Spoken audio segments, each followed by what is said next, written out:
కుంభరాశి ధనిష్ఠా నక్షత్రం 3-4 పాదముల వారు, శతభిష నక్షత్రం 1-2-3-4 పాదముల వారు, పూర్వభాద్ర నక్షత్రం 1-2-3 పాదముల వారు ఈ యొక్క కుంభరాశి జాతకులై ఉంటారు. వీరికి ఆదాయం 8, వ్యయం 14గా గోచరిస్తూ ఉంది. ఈ శని ఏళ్ళనాటి శని అంత్యదశలో ఉండడం చేత వీరికి యాక్సిడెంట్స్, దెబ్బలు తగిలేటటువంటి అవకాశాలు ఎక్కువగా ఉన్నాయి. 4 వీలర్ మీద ప్రయాణం చేయడం ఉత్తమంగా తెలియవస్తుంది. 2 వీలర్ వాడడం అంత శ్రేయస్కరం కాదని చెప్పేసి తెలియవస్తుంది.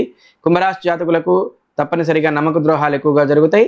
అనుకోని శత్రువులు, సంబంధం లేనటువంటి విషయాలు, ఎప్పుడో జరిగిపోయినటువంటి ప్రమాదకరమైనటువంటి విషయాలన్నీ కూడా ఈ సంవత్సరంలో నెత్తి మీదకి వచ్చి పడేటటువంటి అవకాశం గోచరిస్తుంది. కనుక జాగ్రత్తలు వహించండి.